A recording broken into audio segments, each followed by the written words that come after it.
The story of the Bronze Age is one of innovation, expansion, grandeur, and ultimate collapse. It is a story etched into clay tablets, buried cities, shattered palaces, and scorched walls. It is the epoch that saw the dawn of international diplomacy, organized warfare on a vast scale, and trade routes that stretched across continents. But it is also the age that witnessed one of the most enigmatic and far-reaching collapses in human history, a near-simultaneous downfall of nearly every major civilization in the ancient Near East and Eastern Mediterranean. To understand the collapse, we must first understand what was lost. To understand what was lost, we must understand what was built. This is the story of the Bronze Age. The Bronze Age began around 3300 BCE in the Near East, though its timeline varied depending on region. In Mesopotamia, it succeeded the late Uruk period, where cities first emerged with large-scale agriculture, temple economies, and cylinder seal administrations.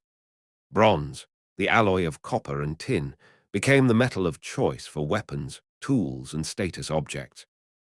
The new metal allowed for stronger blades and chisels, more efficient plows, and more durable armor. Bronze became a symbol of power, a marker of wealth, and an engine of expansion. The early Bronze Age civilizations, Sumer in Mesopotamia, ancient Egypt along the Nile, the Elamites in southwestern Iran, and the Indus Valley civilization in South Asia, flourished along rivers that nourished their lands. With surplus food came population growth. With population came hierarchy. With hierarchy came cities. Uruk, Lagash, and Kish rose in southern Mesopotamia, forming what we now call Sumer. Here, city-states warred and traded, built ziggurats and canal systems, and developed the first writing system, cuneiform. These wedge-shaped impressions were first used for economic records, grain deliveries, labor accounts, temple inventories, but soon expanded into myths, hymns, laws, and diplomacy. Sargon of Akkad emerged around 2334 BCE, unifying the Sumerian city-states under what many consider the world's first empire, the Akkadian Empire. Sargon claimed dominion from the Persian Gulf to the Mediterranean, boasting of victories, divine favor, and tributary kings. His reign and those of his successors marked a transition from independent cities to larger imperial frameworks. The Akkadian language replaced Sumerian in administration, and the reach of their scribes extended into Syria and Anatolia. To the southwest, Egypt was flourishing along the Nile. The Old Kingdom saw the construction of the Great Pyramids of Giza, monumental statements of centralized authority and divine kingship. While Mesopotamian kings were stewards of the gods, the Egyptian pharaoh was a god incarnate. Egypt's unique geography, a narrow, fertile strip hemmed by desert, offered protection and cohesion. Trade linked Egypt with Nubia to the south, the Levant to the north, and Punt to the east, possibly in the Horn of Africa. Around 2200 BCE, a series of climate events, internal revolts, and invasions destabilized many of these early polities. The Akkadian Empire collapsed, perhaps in part due to a century-long drought known from archaeological data as the 4.2 kiloyear event. Cities were abandoned. Nomadic groups like the Amorites moved into formerly urbanized zones. In Egypt, the Old Kingdom fell into a period of decentralization and conflict known as the First Intermediate Period. But civilizations are resilient. From the ruins emerged new powers. In Mesopotamia, the Amorite kings established new dynasties.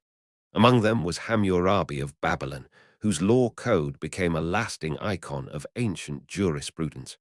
His Babylonian empire was short-lived, but the city of Babylon would remain a central force for centuries. In Egypt, the Middle Kingdom arose, marked by renewed centralization, military campaigns into Nubia, and intricate funerary traditions. Meanwhile, in the Aegean Sea, new societies emerged on the islands and the mainland. The Minoans, based on Crete, developed an elaborate palace society centered at Knossos. Their art was vibrant, their trade far-reaching, and their writing system, linear A, still remains undeciphered. On mainland Greece, the Mycenaeans began to rise, borrowing much from Minoan culture, but adding their own martial character.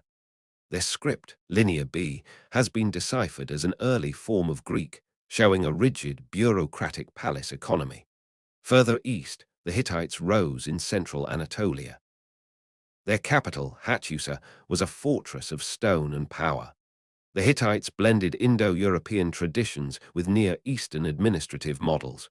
They produced treaties, royal annals, and battle records. Their conflicts with Egypt would become legendary. This brings us to what historians call the Late Bronze Age, beginning around 1550 BCE. This was the golden age of palace-states, great powers, and international diplomacy. The main players, Egypt, Hatti the Hittite Empire, Mitanni, Assyria, Babylon, and Mycenaean Greece, formed what some call the first international system. Royal letters flowed across borders, carried by scribes and sealed in clay. The Amarna letters, discovered in Egypt, show Egyptian pharaohs corresponding with kings of Hatti, Babylon, and Mitanni. They traded luxuries, gold from Egypt, lapis lazuli from Afghanistan, cedar from Lebanon, tin from Central Asia, horses from Anatolia.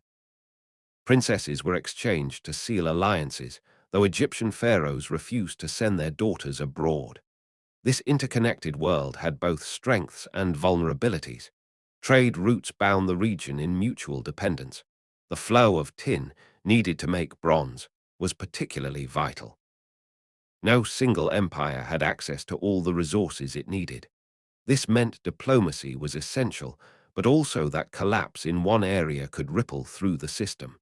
Militarily, this was an age of chariot warfare. The chariot, pulled by swift horses, was the tank of its day, fast, mobile, devastating in open combat. Kingdoms trained elite chariot warriors, whose prowess was both military and aristocratic. Wars were chronicled in inscriptions. Treaties were struck between great kings. Even diplomacy was framed in terms of brotherhood, rivalry, and honor. Egypt under the 18th dynasty reached new heights.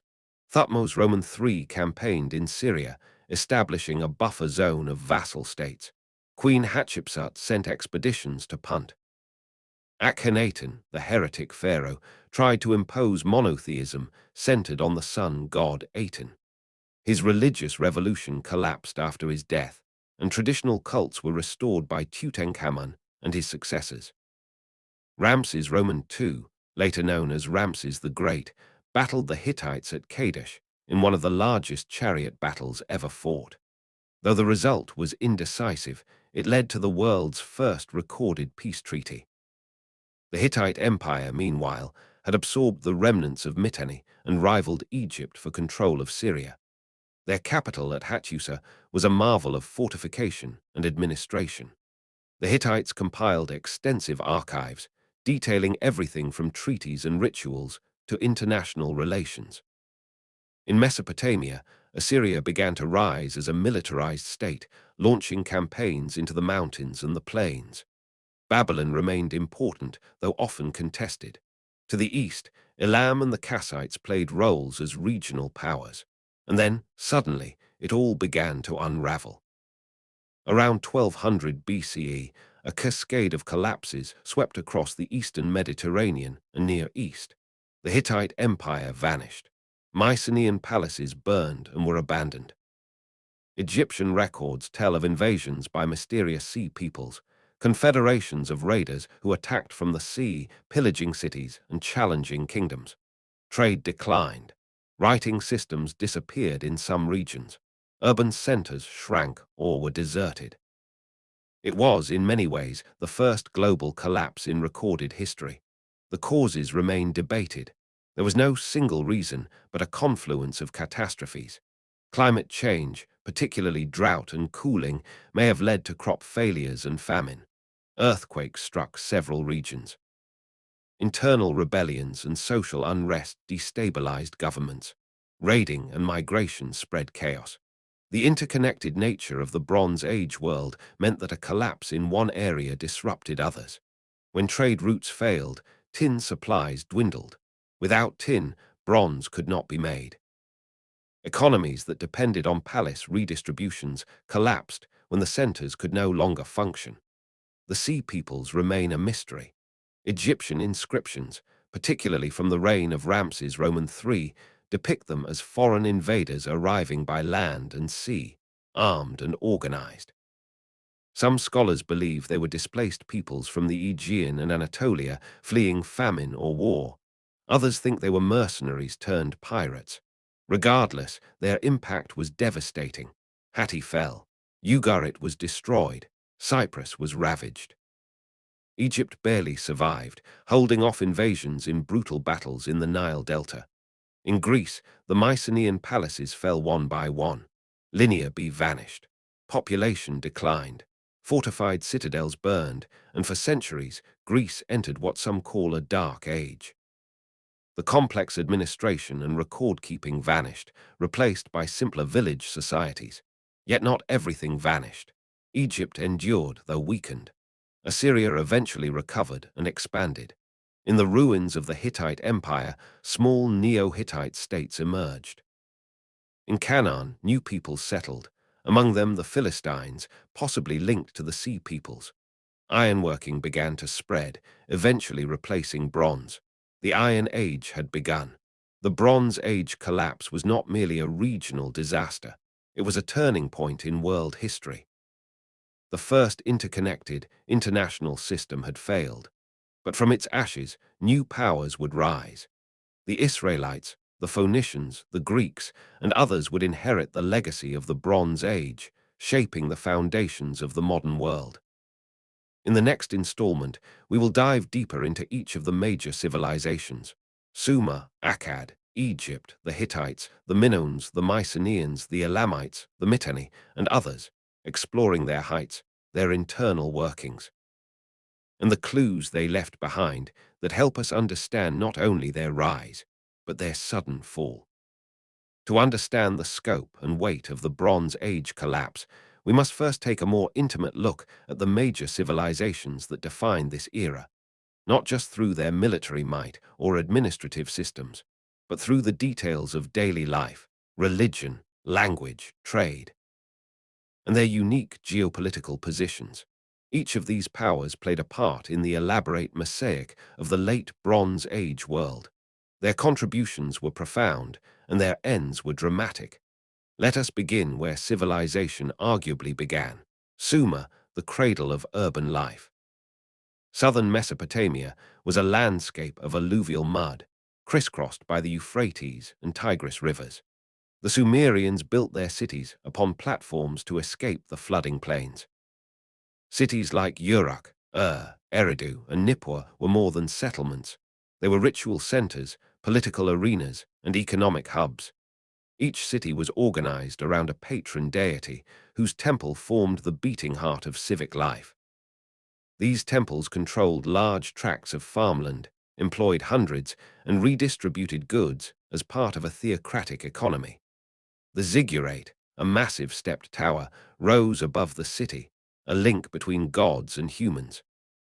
The Sumerians invented cuneiform writing, beginning with simple pictographs that evolved into abstract symbols pressed with a stylus into clay.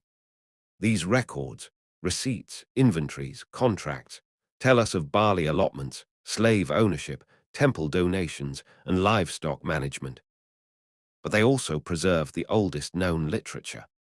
The Epic of Gilgamesh, written in Akkadian but rooted in Sumerian stories, tells of a legendary king who sought immortality after losing his friend Enkidu. It is both myth and reflection, capturing the human anxiety over death, legacy, and divine will. Despite their brilliance, the Sumerians were never unified under a single state, until Sargon of Akkad, who, according to legend, was found as a baby floating in a basket on a river, and rose to become a cupbearer to a king before seizing power himself. Around 2334 BCE, he established the Akkadian Empire, uniting the Sumerian cities under his rule. Sargon's empire stretched from the Persian Gulf to the Mediterranean, enforced by a standing army and network of governors. He claimed the title King of the Four Quarters, suggesting universal rule. The Akkadians introduced a Semitic language to the Sumerian world. Their dynasty lasted less than 2 centuries, falling amid revolts, invasions, and drought. After their fall, Sumerian language and traditions persisted in temples, but Akkadian became the lingua franca of the ancient Near East. Out of the post-Akkadian chaos rose the Ur-Roman III dynasty, sometimes called the Neo-Sumerian Empire. Under kings like Ur-Nammu and Shulgi, the city of Ur became a beacon of order, with legal codes, taxation systems, and monumental ziggurats. Yet this too fell, partly under pressure from the Elamites and the Amorites, nomadic tribes who increasingly moved into the political vacuum. Now, we move westward to the Hittites, a unique blend of Indo-European and Anatolian culture, whose story begins in the highlands of central Anatolia. Their capital, Hattusa, was carved into cliffs and fortified with massive stone walls and lion gate sculptures. The Hittites absorbed and adapted from their neighbors, using cuneiform for record keeping, adopting the chariot for warfare, and blending their gods into vast, complex pantheons. Unlike Egypt, the Hittite king was not a god, but a first among equals, expected to consult assemblies and honor treaties. Under Suppiluliuma I, the Hittites became a superpower. They overran Mitanni, clashed with Egypt, and ruled much of Syria. Their archives revealed treaties written in both Hittite and Akkadian, the diplomatic language of the age.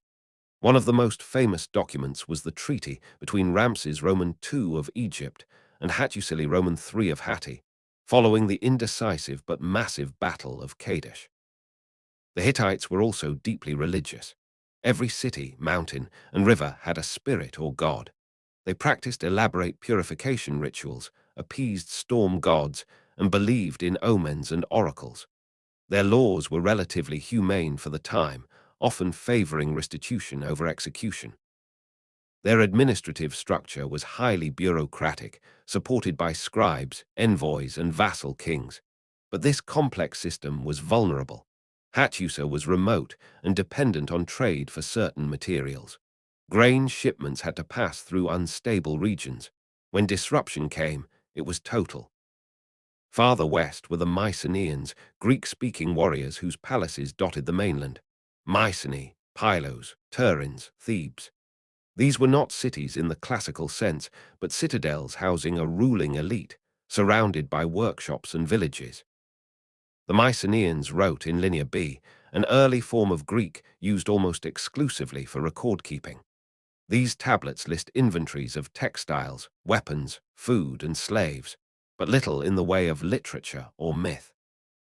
The grandeur of Homer's epics, though rooted in Mycenaean memory, would be composed centuries later. Mycenaean society was hierarchical. At the top was the Wanax king, followed by the Lawajda's military leader and various local lords and administrators. Their palaces were adorned with frescoes and filled with storerooms of oil, grain, and wine. Mycenaean pottery reached as far as Italy, Egypt, and the Levant. Militarily, they were aggressive.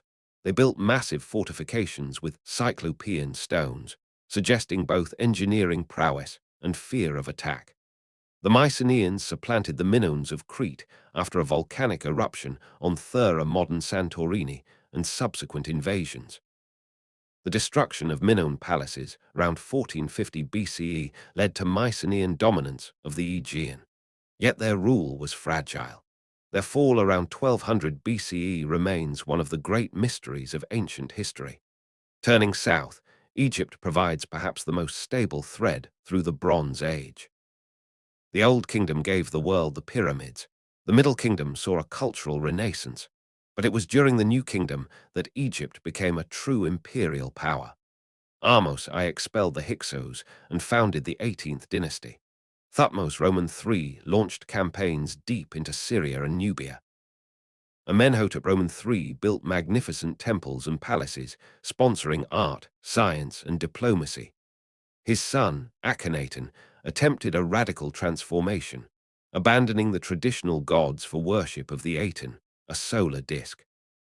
He built a new capital, Akhetaten modern Amarna, and rewrote religious orthodoxy. His art was stylized, his rule controversial, and his legacy short-lived. After his death, Egypt rapidly returned to its old ways. Tutankhamun, the boy king, restored Amun's cult. Though minor in life, his untouched tomb made him immortal in archaeology. Ramses Roman II reigned for 66 years, overseeing colossal construction projects, dozens of children, and the Battle of Kadesh.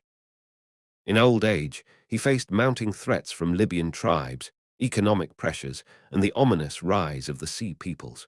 Egypt's bureaucracy was vast. Scribes recorded everything. Temples were economic as well as religious centers, holding land, grain, and political power.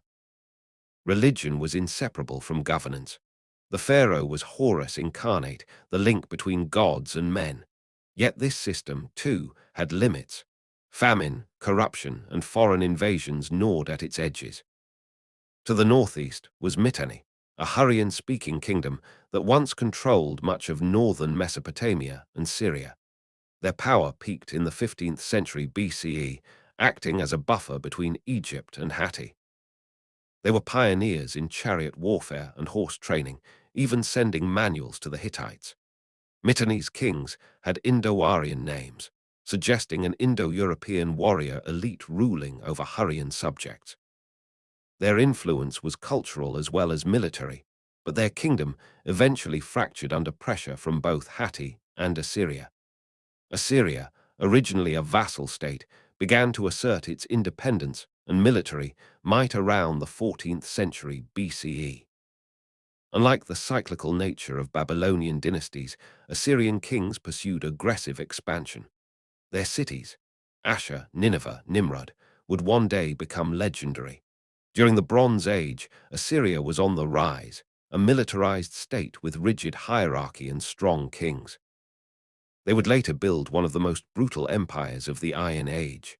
To the east were Elam and the Kassites, lesser known but no less important. Elam, based in Susa, had its own language and culture, but interacted deeply with Mesopotamian powers. The Kassites, originally mountain tribes, ruled Babylon for centuries after the fall of Hammurabi's dynasty. They adopted Babylonian customs, language, and religion, maintaining a surprising level of continuity amid change. And then, between 1200 and 1150 BCE, all of this crumbled. In the next installment, we will examine the collapse in slow motion, city by city, ruin by ruin. We will look at archaeological evidence, burned layers, toppled walls, abandoned archives. We will read the desperate letters sent by kings begging for aid. We will trace the movements of the Sea Peoples and other migrating groups, and we will ask, how could so many powerful civilizations fall in such a short span? The unraveling of the late Bronze Age world did not happen in a single night. It unfolded over decades, perhaps a full century or more, a slow-motion collapse with bursts of violent acceleration. Trade routes dried up, cities burned, temples were looted. The very infrastructure of civilization, complex economies, writing systems, diplomatic networks, and elite classes, buckled and collapsed. The remains that archaeologists have uncovered are not tales carved in triumph, but fragments buried in ash, abandoned in haste, broken mid-sentence. We begin with Ugarit, a port city on the coast of modern-day Syria, a jewel of the late Bronze Age. It was prosperous, literate, and strategically positioned between the Hittite Empire to the north and Egypt to the south. Ugarit citizens spoke multiple languages, wrote in multiple scripts, and traded with Cyprus, Mycenaean Greece, and the Levant.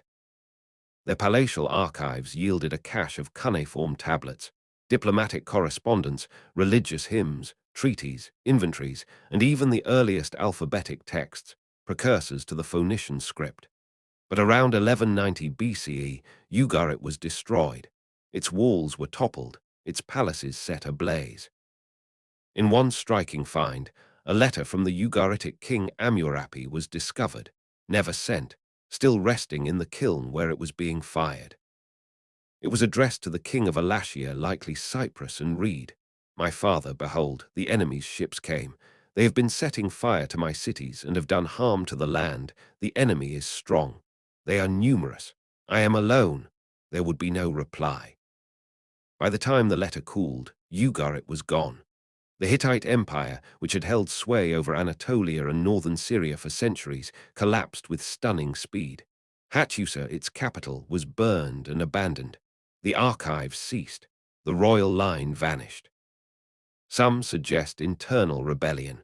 Others point to invasion by the Kaska people from the north or the encroaching sea peoples from the west. The exact cause remains elusive, but the effect is clear. An empire of complexity was reduced to silence. The Sea Peoples, a term coined by modern scholars from Egyptian inscriptions, remain among the most debated elements of the Bronze Age collapse.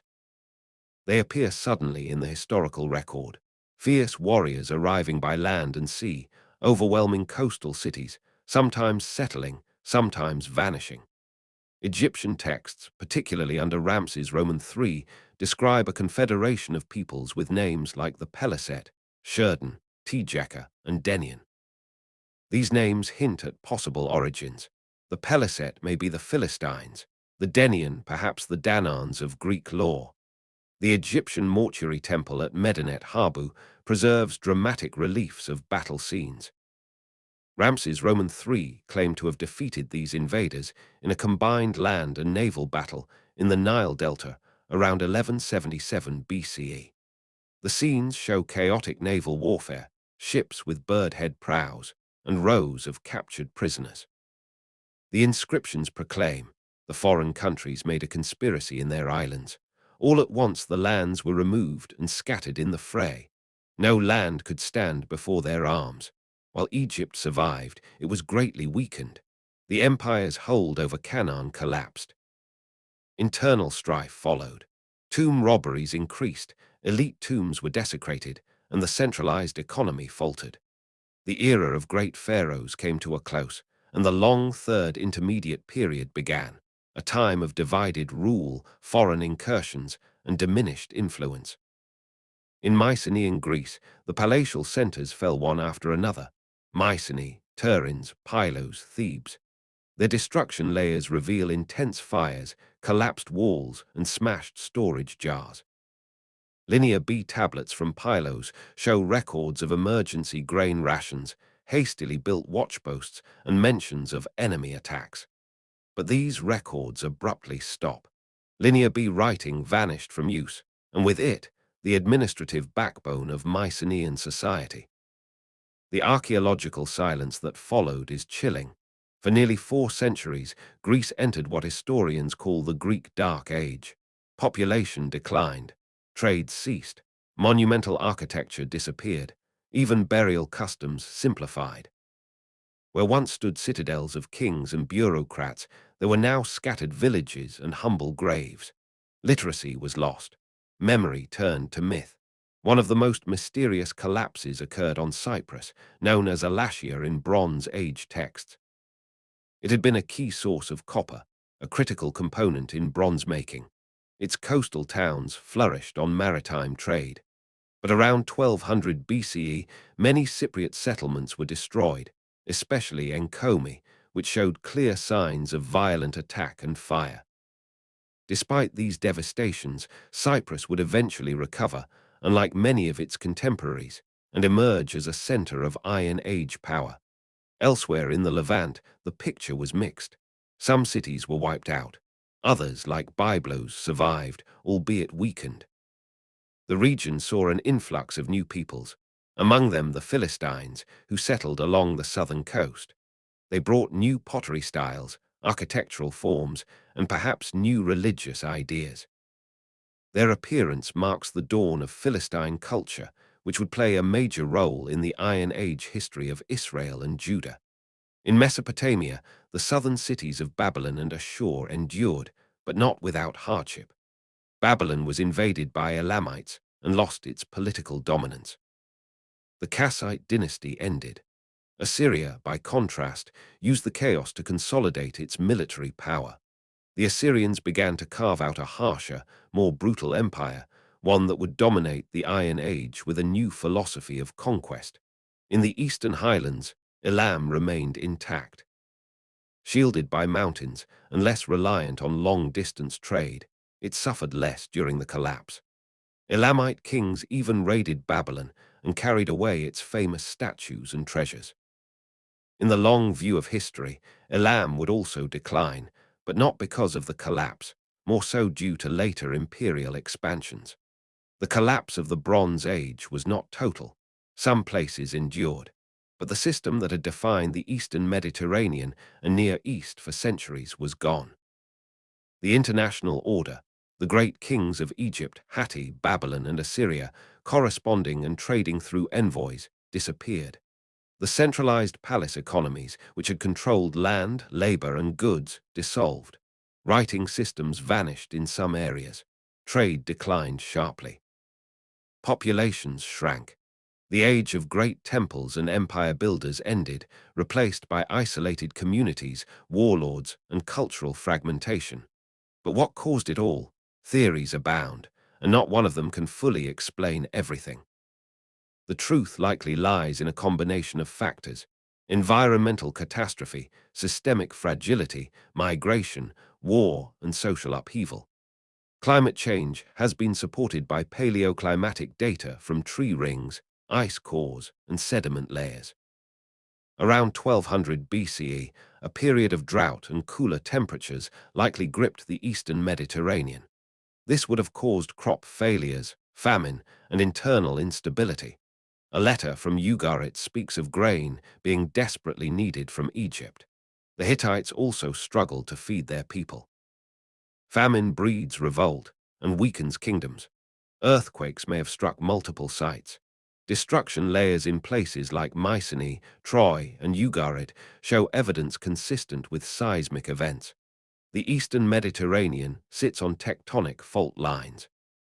Earthquakes would have damaged walls, toppled storage buildings, and disrupted urban life, making cities more vulnerable to attack. Invasions and migrations, especially by the sea peoples, were clearly devastating. Whether they were exiled mercenaries, famine-driven refugees, or displaced warriors from collapsing states, their impact was real. The burning of coastal cities across Anatolia, Syria, and Canaan cannot be dismissed. They may not have caused the collapse, but they surely capitalized on it and accelerated it. Internal revolts and class conflicts may also have played a role. The centralized economies of palace states hoarded wealth at the top. If food became scarce, if taxes increased, if kings failed to protect their cities, then rebellion could erupt. There's evidence that some cities fell not from invasion, but from within. Peasants and workers, perhaps long exploited, may have turned on their overlords when the system began to falter. Trade dependency was another factor. The late Bronze Age world was built on long-distance exchange. Tin from the east, copper from Cyprus, ivory from Africa, cedar from Lebanon, gold from Nubia, horses from Anatolia. None of these materials were evenly distributed.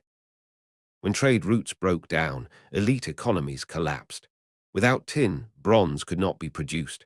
Without bronze, chariot warfare and elite status suffered. Without ships and caravans, cities became isolated and vulnerable. The domino effect is perhaps the most important idea. No civilization collapsed in isolation. The system was interconnected. The fall of Ugarit disrupted Hittite access to the sea. The fall of the Hittites exposed Syria to invasions.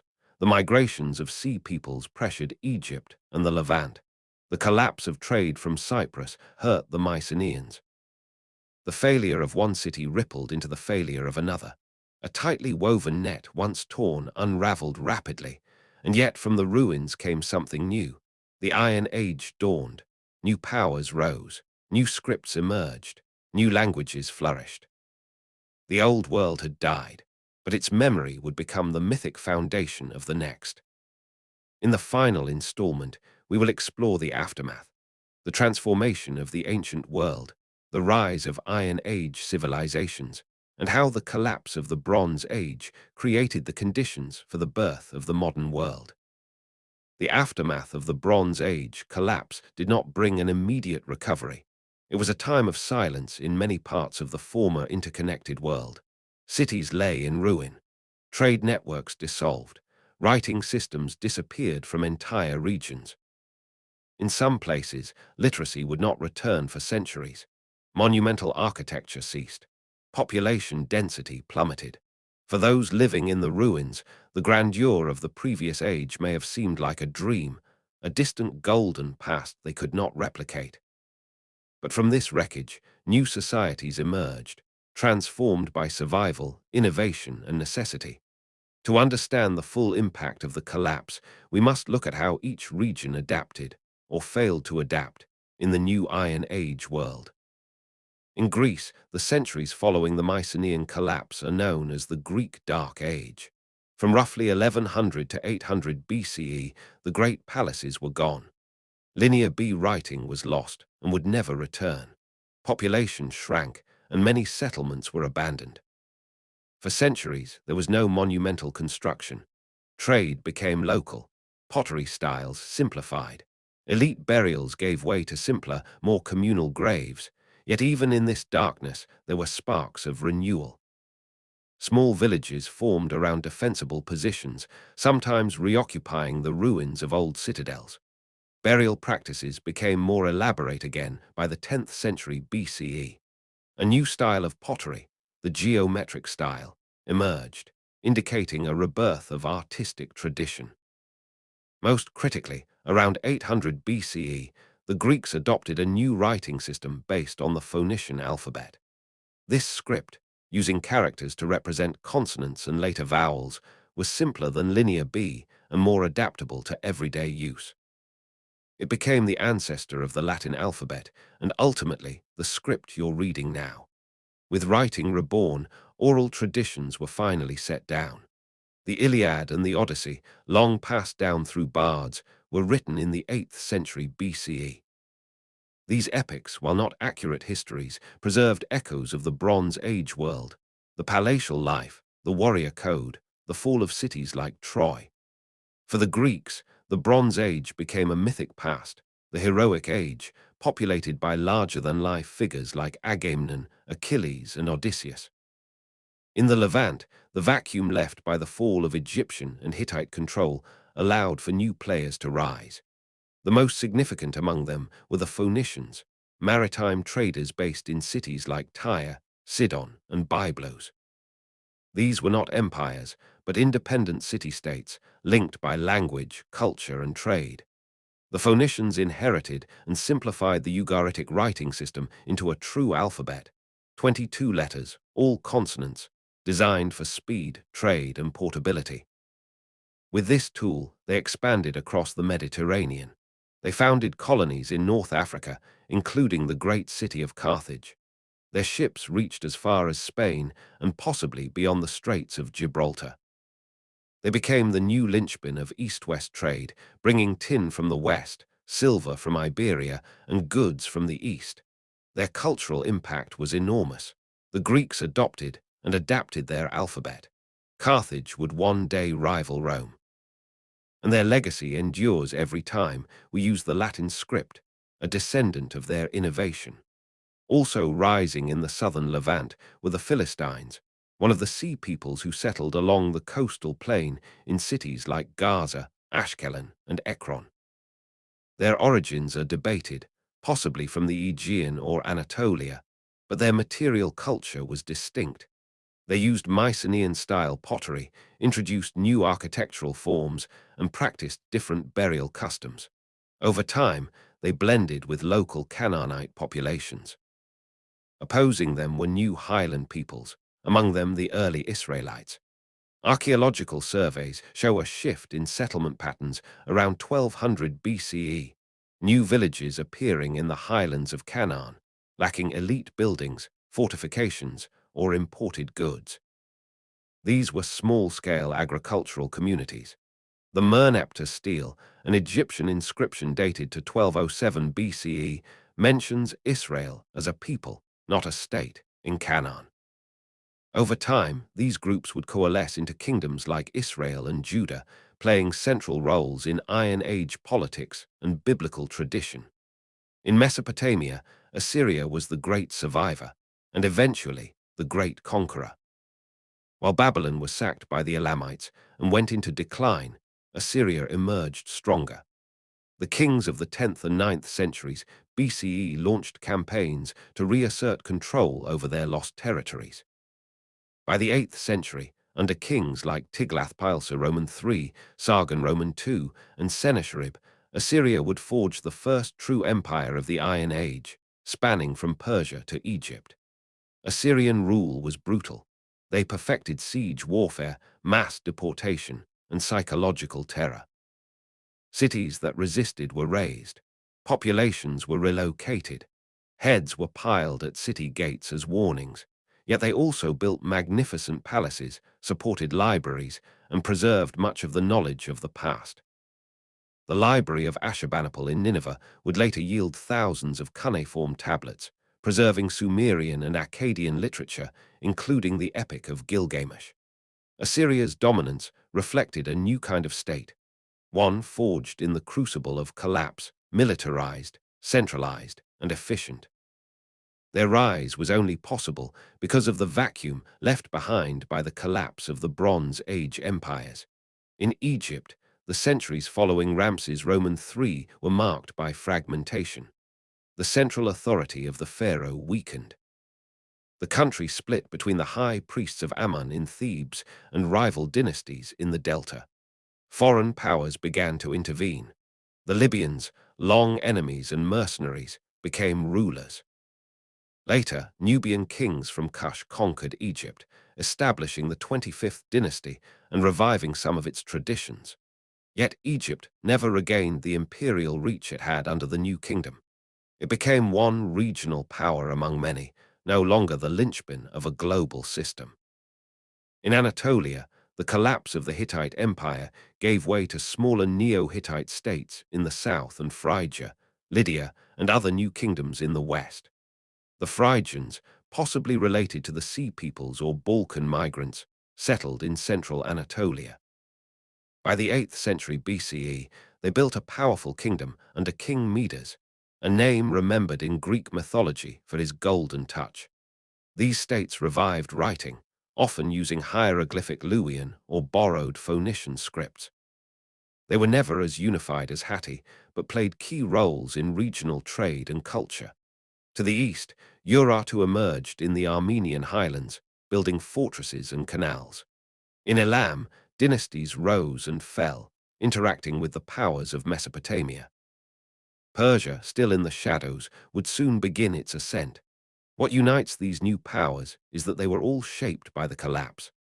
The palace-centered Bronze Age civilizations, with their rigid hierarchies, redistributive economies, and dependence on fragile trade, were gone. In their place rose more flexible, localized, and militarized societies. Iron tools and weapons, easier to produce and more widely available, leveled the playing field. Chariots gave way to infantry. Elites could no longer monopolize power as easily. Culturally, this was an age of foundations. The religious texts of the Hebrews emerged in written form. The Homeric epics were codified. The alphabet spread from the Levant to Greece and Italy. The seeds of classical civilization were planted in the ashes of the Bronze Age. Politically, it was an age of competition. Empires like Assyria rose through conquest. City-states like those in Phoenicia and Greece thrived through trade and colonization. Religion evolved, old gods adapted, new cults rose. The Iron Age was less about continuity and more about adaptation. So what lessons can be drawn from the collapse of the Bronze Age? First, that complex systems are fragile. The more interconnected a system becomes, the more vulnerable it is to cascading failure. The late Bronze Age world depended on trade, diplomacy, elite coordination, and stable climate. When enough stresses hit, drought, war, migration, rebellion, the system collapsed not piece by piece, but all at once. Second, civilizations recover, but they are never the same. The Iron Age was not a rebirth of the Bronze Age. It was something new, forged in hardship. New peoples, new ideas, new technologies emerged. Collapse is not the end, it is transformation. Third, memory matters. The Greeks looked back to their Bronze Age ancestors as heroes. The Israelites remembered their journey from Egypt and their battles in Canaan. The Assyrians chronicled their victories over the ruins of Hatti and Babylon. In myth and history, the memory of the Bronze Age shaped the identity of the Iron Age. And today, as archaeologists unearth the burned layers of cities like Troy, Mycenae, Hattusa, and Ugarit, as they read letters half-finished in the kiln or broken treaties in shattered palaces, we piece together the story of that collapse, a mystery still debated, a warning still relevant. The Bronze Age was the first great age of globalization, diplomacy, and imperial expansion. Its collapse was the first global systemic failure, but from it rose the foundations of the world we know today. In the final parts of this epic history, we will delve deeper into the daily life, technology, and culture of the Bronze Age. What did people eat? How did they worship? How were armies trained? And what did merchants trade? The collapse is the climax, but the civilization that preceded it was full of innovation, ingenuity, and wonder. To appreciate the magnitude of what was lost in the Bronze Age collapse, we must step back from the palaces and politics and instead walk through the streets, homes, markets, temples, and workshops of that ancient world. Civilizations are not only made by kings and armies, but by farmers, scribes, merchants, blacksmiths, priests, slaves, and artisans, millions of people whose lives stitch together the fabric of society. Let us begin with daily life in the late Bronze Age. Across Mesopotamia, the Levant, Egypt, Anatolia, and the Aegean, most people lived in small mud-brick houses, clustered into cities or villages. The materials were local and utilitarian, mud plastered over wooden frames, with thatched or flat roofs, often with courtyards at the center. Inside, life was centered around the hearth, the loom, and the grinding stone. Food was basic but nutritious, bread made from barley or emmer wheat, beer especially in Mesopotamia and Egypt, lentils, onions, dates, and occasionally meat or fish. In Egypt, beer and bread were staples, baked in clay ovens and brewed in vats using fermented loaves. Water was drawn from wells, rivers, or canals. In cities like Ur and Mari, clay pipes and drains were used for sanitation. Toilets were common in larger homes. Bathing was part of religious purification, especially in Minoan and later Mycenaean culture. In the Indus Valley, though technically outside the Near Eastern Bronze Age core, some of the most advanced drainage and bathing systems existed, with sophisticated planning and public hygiene structures. Clothing varied. In Sumer and Akkad, men typically wore wrapped skirts, while women wore dresses that covered the shoulders. In Egypt, linen was the dominant fabric, light, ideal for the desert climate. Wealthy Egyptians bleached their linen and pleated it for visual effect. Jewelry, beads, rings, collars was worn widely, even among commoners. Hair was carefully styled, and in Egypt, wigs were common among elites. Children played with toys, figurines, carts, spinning tops. Dolls have been found in burials. Education was reserved for the elite. Young boys from elite families might be sent to scribble schools, where they would learn cuneiform or hieroglyphs by copying texts on clay or ostraka. Discipline was harsh.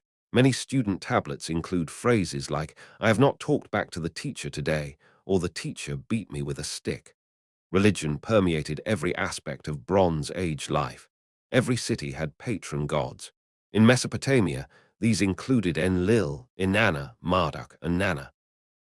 In Egypt, Ra, Osiris, Isis, Horus, and Ammon reigned supreme. The Hittites had a storm god pantheon with influences from Hurrian and Mesopotamian deities.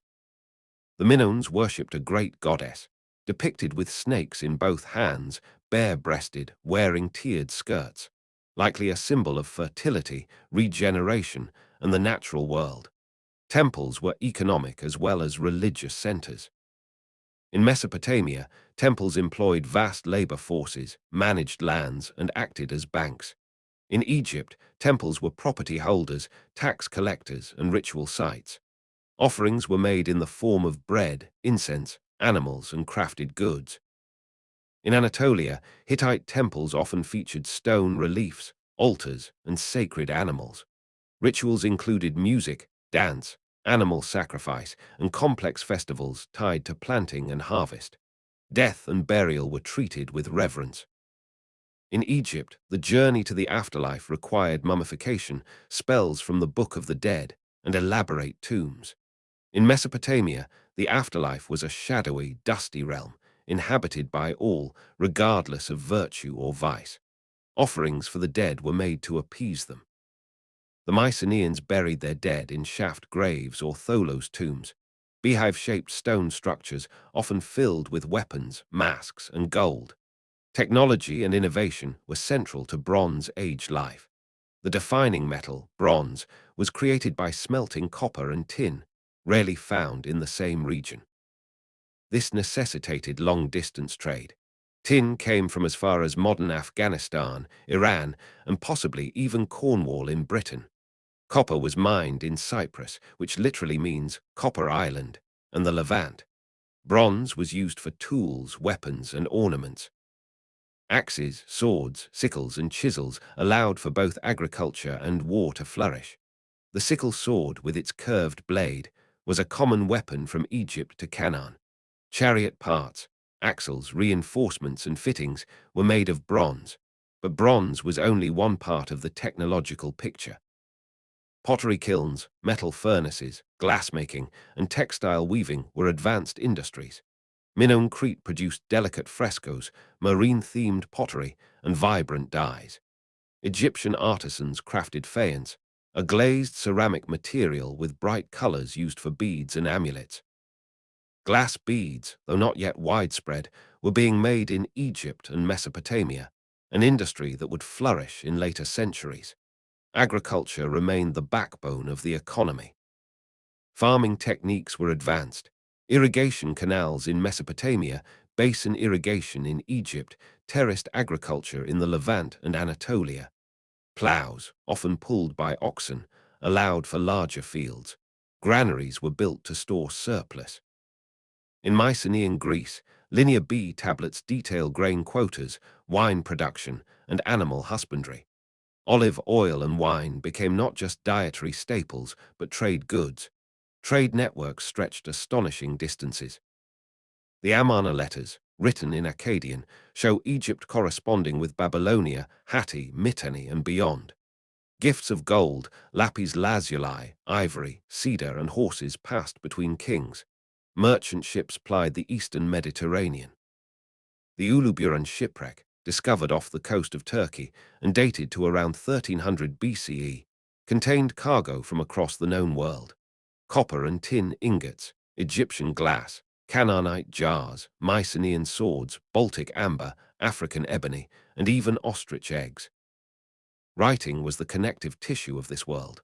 Sumerians invented cuneiform, Akkadians, Babylonians, and Assyrians adapted it.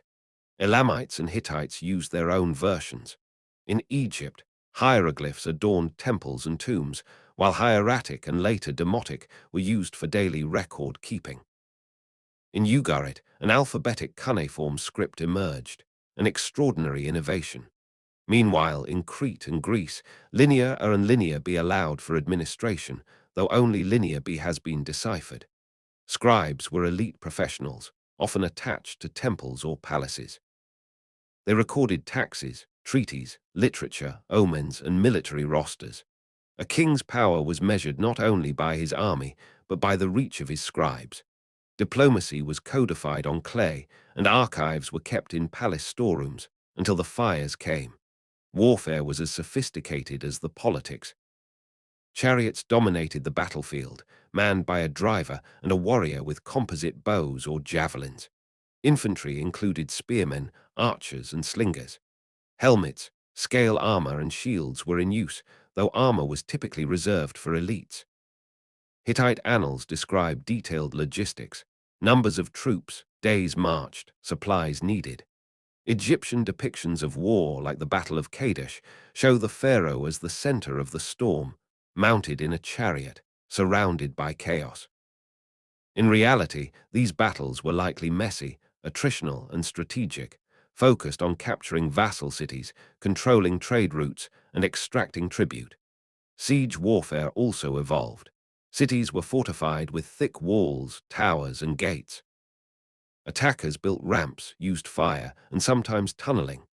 Letters from desperate cities, like those found at Ugarit or in the Amarna archive, beg for aid, describing invaders at the gates, grain shortages, and failing defenses. And finally, art and culture. Despite the militarism and hierarchy, the Bronze Age world was rich in artistic expression. In Egypt, temple walls were covered with detailed carvings, colored in blue, red, and gold.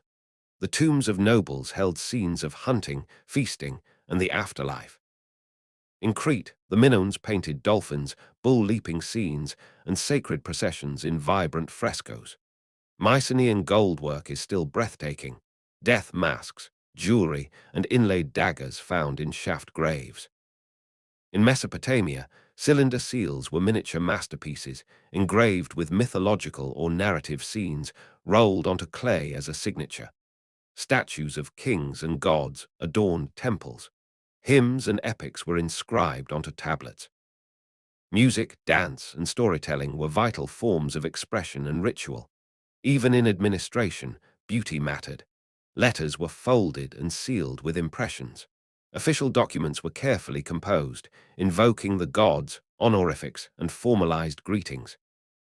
This was a world of nuance, detail, and complexity. Its collapse, therefore, was not just the fall of cities, but the disintegration of a worldview, a shared rhythm of life, a tapestry of culture and meaning. Yet from the ashes, the future emerged. The alphabet spread, enabling new forms of communication and memory. Iron tools allowed agriculture to expand. City-states, like those in Phoenicia and Greece, fostered experimentation and colonization. Religious thought evolved, no longer just for the elite, but moral and personal. From the tribal gods of the past rose the seeds of monotheism and philosophy. The Bronze Age was a crucible, an age of empire, writing, diplomacy, and collapse. Its memory shaped the identities of those who followed, and its ruins still echo with the stories of those who lived, worked, worshipped, and fell within it. In the final installment of this documentary, we will trace how the Bronze Age legacy endured, how memory, myth, and rediscovery connected us back to a world long buried beneath time and dust. The Bronze Age may have ended in fire and silence, but its legacy did not vanish.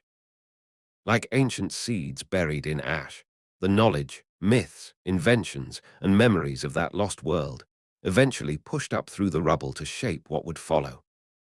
It survived not in continuation, but in fragments, reassembled by later civilizations, reinterpreted by religions, and rediscovered by modern archaeologists. In this final exploration, we turn our attention to that enduring legacy, how the Bronze Age world was remembered, forgotten, and finally uncovered again. For centuries after the collapse, many of the great Bronze Age cities were abandoned or repurposed. Mycenae and Tiryns fell silent. Hattusa became a place of stone ruins in the Anatolian hills. Ugarit and its vibrant alphabet were forgotten. The languages they spoke, Sumerian, Hurrian, Hittite, Elamite, Mycenaean Greek, vanished from use, their scripts incomprehensible. Temples were buried, libraries destroyed, and records shattered. It was not just a political collapse, but a cultural blackout. Yet pieces endured in oral memory. In Greece, the epics of Homer, the Iliad and the Odyssey, preserved a mythic version of the Bronze Age. These were not historical documents, but they contained echoes: the bronze-clad warriors, the chariots, the fortified cities, and the long sea journeys. They preserved names and places: Troy, Mycenae, Pylos. They spoke of a distant age of heroes, gods, and war. For later Greeks, this was their deep past, a heroic, semi-divine age of foundation. The city of Troy, long thought mythical, was rediscovered in the 19th century by Heinrich Schliemann. He dug through the mound of Hisarlik in northwestern Turkey and uncovered multiple layers of settlement. Among them was a city destroyed by fire around 1250 BCE, coinciding with the supposed time of the Trojan War. Though Schliemann's methods were crude and his interpretations romantic, he had stumbled upon a real Bronze Age city behind the myth.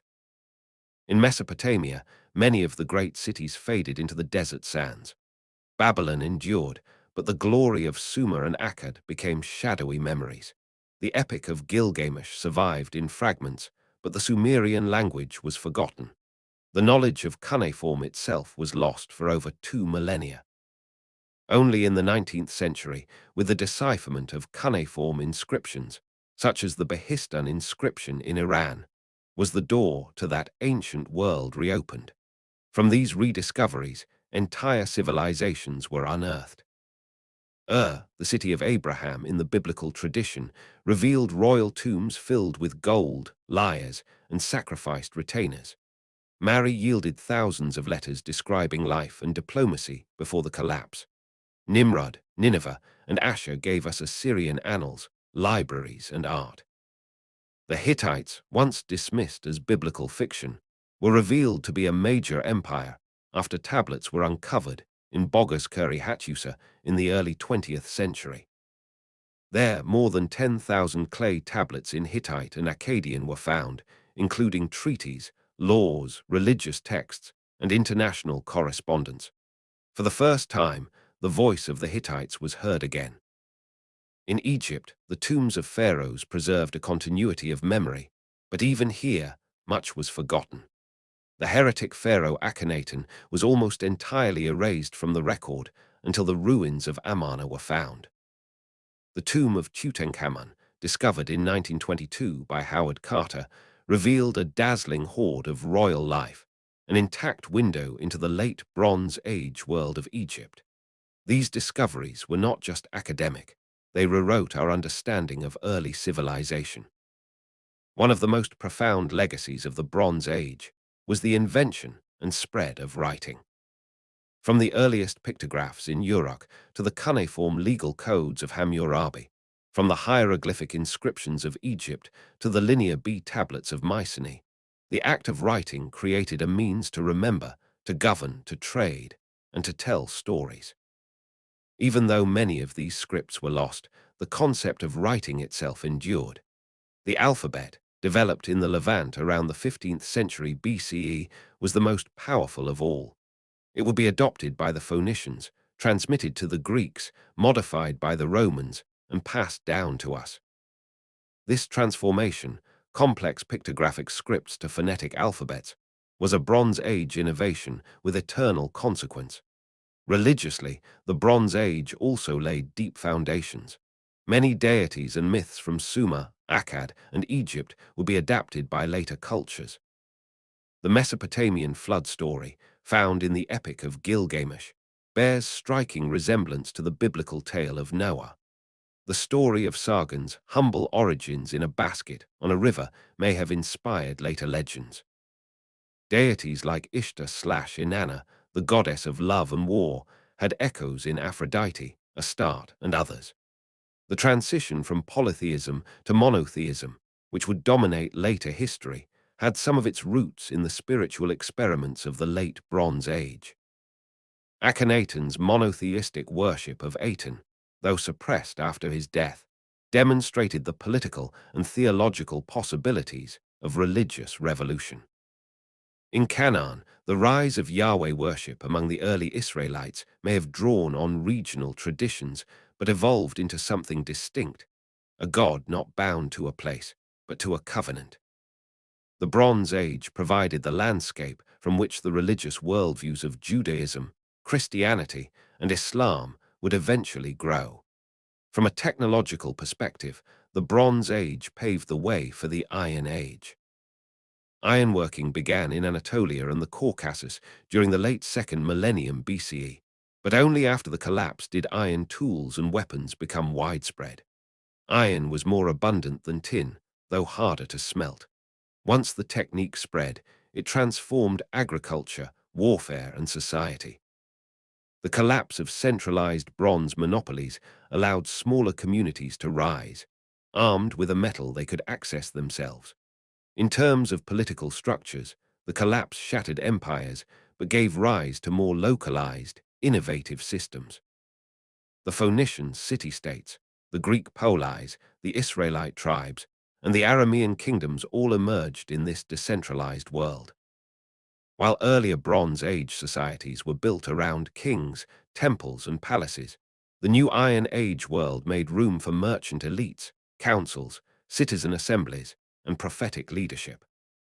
This decentralization laid the groundwork for later democratic experiments in Greece and republicanism in Rome.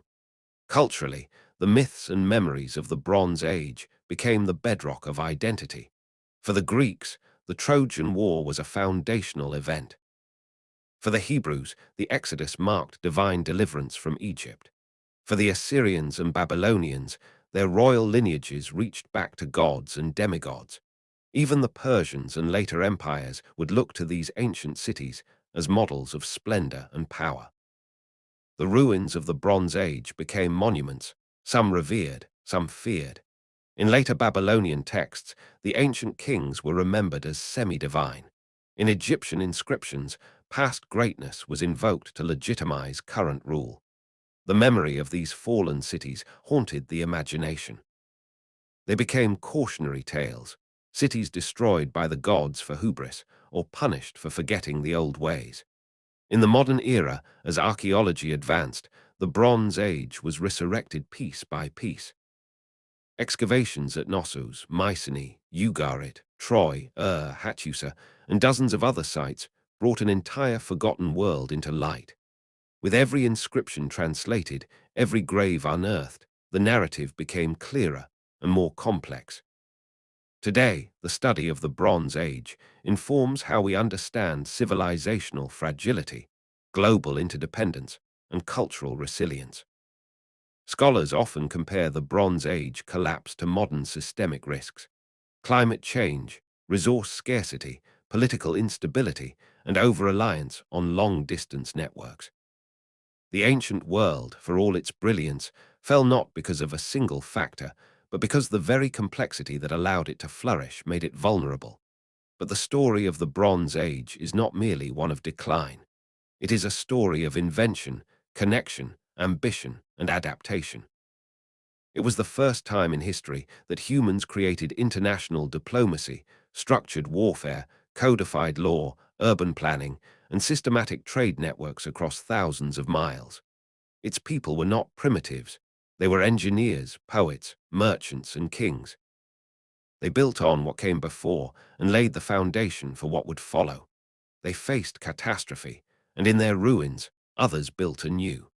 As we conclude this epic chronicle, we return to the idea that the Bronze Age was humanity's first great attempt at global civilization. It succeeded for centuries, it failed spectacularly, and it taught lessons still being learned today. In the mud of a collapsed temple, a shattered tablet waits. In the charred ruins of a palace, a seal with a king's name lies forgotten. In the ocean's depth, a sunken ship preserves a world in miniature. These are not just artifacts. They are the voices of the past, whispering that we were here, we built, we dreamed, we fell. And in that whisper we find ourselves, still building, still dreaming, still vulnerable, still enduring. Though we've surveyed the sweep of the Bronze Age, from its beginnings in the river valleys of Mesopotamia to its collapse and aftermath, we now turn our focus to one of its most significant contributions to human history, the emergence of a truly interconnected world. The Bronze Age was not a world of isolated kingdoms and cultures. It was a networked age, a system of overlapping alliances, economic dependencies, and shared ideas that spanned thousands of miles.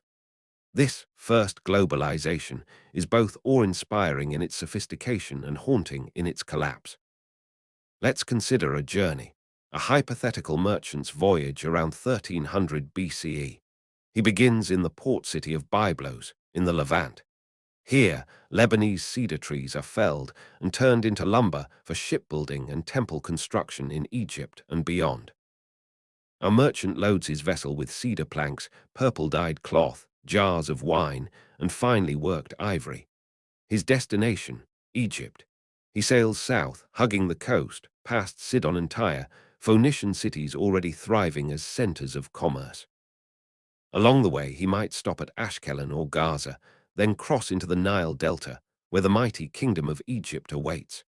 There, the docks are crowded with ships from many lands.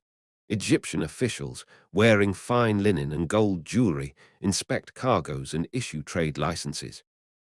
In Egypt, he trades his goods for gold, abundant from mines in Nubia, as well as papyrus, faience, and Egyptian perfumes. With new cargo aboard, he turns north again, this time crossing the Mediterranean westward toward Crete, then on to Mycenaean Greece. In Knossos on Crete, he finds a palace society unlike any other. Bright frescoes cover the walls, bulls, dolphins, acrobats, priestesses. The palaces function as redistributive centers, taking in goods from the countryside and trade, and sending out prestige items in return. There is no city wall, an indication, perhaps, of confidence in naval superiority. Though Minoan civilization is in decline by this point, their influence remains strong across the Aegean. Arriving on the mainland, he docks at Pylos or Mycenae, where warriors in Bortusk helmets train with chariots and bronze swords. He might exchange Egyptian gold for Mycenaean pottery, olive oil, or wool textiles. The Linear B scribes record every transaction. Even here, in the Greek-speaking world, one finds Egyptian scarabs and Levantine ivory, evidence of far-flung connections. The merchant now turns east, passing Rhodes and the coast of Anatolia, where Hittite vassal states govern port cities. Inland lies the empire of Hatti, with its stone-walled capital at Hattusa. There, amid temples and archives, Hittite scribes transcribe diplomatic letters from Egypt, Babylon, and Assyria, all written in Akkadian, the diplomatic lingua franca. As our merchant travels east, he reaches Ugarit, perhaps the most cosmopolitan city of its time. Here, scribes write in multiple languages: Akkadian for international affairs, Ugaritic for poetry and religion, Egyptian hieroglyphs for imported texts. The city's archives reveal treaties, trade contracts, medical texts, and even musical notation. Ugarit is a hub, a microcosm of the entire Bronze Age world. This hypothetical journey illustrates what historians call the Late Bronze Age international system. It was a diplomatic and economic order based on mutual dependencies, maintained by elite correspondence, royal marriages, and extensive trade. And it was fragile. Diplomatic letters from the Amarna archive, found in Egypt, offer a rare glimpse into the minds of Bronze Age rulers. One Hittite king, addressing the pharaoh as "my brother," laments the lack of gold sent in a recent diplomatic exchange. Another letter from a vassal king in Canaan begs for military support against local enemies. These were not mere courtesies. They were instruments of international relations, complete with complaints, accusations, flattery, and threats. Royal women were exchanged as diplomatic brides. Egyptian princesses were in high demand, though the pharaohs almost never allowed their daughters to be sent abroad. Instead, foreign princesses arrived in Egypt, bringing dowries and foreign customs. These royal marriages sealed alliances, but also reinforced the idea that kings were equals in a brotherhood of power. Trade was more than profit, it was statecraft. A shipment of lapis lazuli from Afghanistan, passing through Mesopotamia, might arrive in Egypt embedded in a statue. Tin from the Zagros Mountains could end up in a Cypriot ingot, and finally in a chariot blade used by a Mycenaean warrior. Every transaction tied one region to another. When any link broke, the effects rippled outward. This high level of connectivity is what made the Bronze Age so sophisticated, and what made its collapse so devastating. We now understand the collapse not as a single cataclysmic event, but as a multi-generational spiral. Some cities were destroyed violently, burned from above and within. Others were simply abandoned. Writing disappeared in many areas. not because the knowledge was forbidden, but because the institutions that maintained literacy were gone. Without the palace bureaucracies and trained scribes, literacy withered. Let's examine one of the best documented examples, Pylos, a Mycenaean center. Shortly before its destruction, scribes at Pylos recorded emergency measures, weapons inventories, watch stations, and references to ships offshore. There are even mentions of coastal watchers being assigned.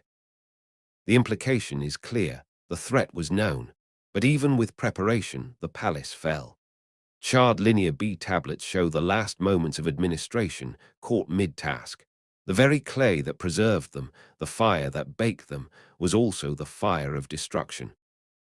Other Mycenaean centers fell in quick succession. The collapse was not only political but demographic. Villages shrank or vanished. Trade stopped. The elaborate artistry of Mycenaean pottery gave way to the simpler, starker sub-Mycenaean and then geometric styles. The Bronze Age elite system, based on redistribution from palaces, ceased to function. The Hittite Empire experienced a similar disintegration. After the destruction of Hattusa, smaller Neo-Hittite states emerged in northern Syria and southern Anatolia, but they lacked the imperial cohesion of old. The cuneiform archives were lost. The priests, scribes, and administrators disappeared. Even the language vanished from memory. The Egyptian account of the Sea Peoples suggests that some of these groups were not mere raiders, but displaced populations, entire families, bringing carts, animals, and children. They were not just looters, they were migrants, possibly driven by famine or conflict in their homelands. Ramses Roman III defeated them in battle, but at great cost. Egypt survived, but its empire in the Levant collapsed. Never again would Egypt project power as it had during the reign of Thutmose Roman III or Ramses Roman II. From Ugarit, we have one of the most haunting images, a city abandoned mid-sentence. Tablets in kilns never removed, letters never sent, storage jars intact, their grain burned. The city was wealthy, connected, and militarized, and it vanished. This interdependency, so elegant in times of stability, became a curse in crisis. When Cyprus was attacked, the copper supply faltered. Without copper and imported tin, bronze production declined. With fewer weapons, armies could not be maintained. With palaces falling, economies stopped. Trade dried up. The system fed on itself as it disintegrated. Yet this very collapse cleared the way for a more decentralized, resilient world. By 1000 BCE, ironworking had spread across the Near East. Unlike bronze, which required rare tin, iron was common. Though harder to smelt, once mastered, it gave communities the ability to arm themselves without relying on long trade routes. Iron democratized warfare and agriculture. Tools became stronger and cheaper. Plowshares turned wider fields. Populations grew again. New peoples emerged. The Arameans in Syria, the Philistines along the Levantine coast, the Israelites in the hill country. City-states like Tyre, Sidon, and Byblos rose to dominate Mediterranean trade.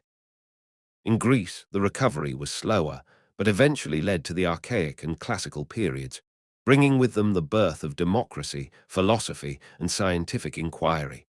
Memory of the Bronze Age persisted in myth, ritual, and epic. The past was not forgotten, it was sanctified. In every region affected by the collapse, the vacuum was filled by cultural reinvention. Scripts were created anew, gods were reimagined, laws were rewritten. Oral tradition preserved the echo of the fallen until writing returned to give them voice again. As we enter the final stages of our journey through the Bronze Age, we must now look more deeply at the nature of collapse itself, not just as a sequence of destroyed cities or failed empires, but as a systemic failure of civilization's most intricate structures. To do this, it helps to explore the layers of the Bronze Age world: social, economic, political, religious, and technological, and how each was bound to the others in delicate balance.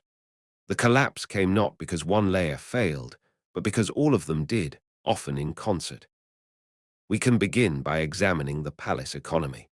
In almost every major Bronze Age culture, From Mycenae to Hattusa to Ugarit to Thebes, economy was centrally controlled by the palace or temple complex. These institutions didn't just house rulers, they acted as banks, warehouses, distribution centers, employers, and government ministries. Grain collected from farmers was stored in massive granaries and redistributed. Artisans worked within palace-controlled workshops, producing goods either for local use or for trade. The state controlled production, labor, and often trade itself. This system was highly efficient, but inflexible. When records from Pylos show the palace allocating rations to rowers and watchmen, we see the precision of centralized planning. But when that palace burned, the entire economic system collapsed. There was no decentralized market to absorb the loss. The economy wasn't diverse. It was vertical, hierarchical, and fragile. And when food shortages, war, or rebellion disrupted the system, collapse followed quickly. The social structure of the Bronze Age mirrored the economy, rigid and stratified. At the top were kings and priests. Below them, bureaucrats, scribes, and warrior elites. At the base were farmers, laborers, and slaves. In Egypt, this was mirrored in theology. The pharaoh was divine, the apex of both cosmic and political order. To rebel against the king was to rebel against the gods themselves. But in times of stress, famine, foreign invasion, environmental decline, this rigid structure became brittle. Common people bore the burden of palace demands. In texts from Hattusa, we see laws punishing theft harshly, evidence of growing desperation. In letters from Egyptian outposts, local commanders complain of unpaid soldiers and rebellious towns. If the lower classes revolted or simply walked away, the system collapsed from below. The religious dimension of collapse is harder to quantify but equally critical. In the ancient world, kings ruled by divine mandate. Temples were not just spiritual centers, but banks, employers, and ideological pillars. When cities burned and temples fell, it wasn't just the loss of buildings, it was a theological crisis. The gods, it seemed, had abandoned their cities. The rituals stopped. The priesthoods were disbanded or killed. The covenant between people and the divine world was broken. We see echoes of this in later Iron Age texts. The Hebrew prophets, writing during and after times of crisis, often frame collapse as divine punishment. Even in Homer, the gods are capricious, destructive, no longer the orderly forces of cosmic harmony they had once been. The Bronze Age collapse altered not just cities, but cosmologies. Then there is the technological layer, specifically the production of bronze itself. Bronze requires tin and copper, both of which are relatively rare and rarely found together. This meant that the Bronze Age economies were fundamentally interdependent, reliant on long-distance trade to maintain their technological edge. Consider this. Tin had to be mined in places like modern-day Afghanistan, Iran, or possibly even Cornwall. It was then transported overland or by ship to processing centers, combined with copper from Cyprus or Anatolia, and cast into ingots or finished goods. A sword in Ugarit might include materials from 3 continents. The Uluburan shipwreck, dating to the late 14th century BCE, contained 10 tons of copper and 1 ton of tin. It also held ivory, ebony, glass, amber, and gold. This ship was not exceptional. It was part of a global supply chain. But when war erupted, or ports were burned, or roads became unsafe, this system unraveled. No tin meant no bronze. No bronze meant inferior weapons, tools, and armor. Even a small disruption in the chain could cripple a city-state. And during the collapse, the disruptions were total. The environmental stresses added to the cascade. Paleoclimatic data from tree rings, lake cores, and pollen analysis show a period of prolonged drought in the eastern Mediterranean around 1200 BCE. In Egypt, inscriptions speak of low Nile floods. In Anatolia and Syria, grain shortages appear in correspondence. Famine drives rebellion. Hungry people do not defend kings, they overthrow them or flee.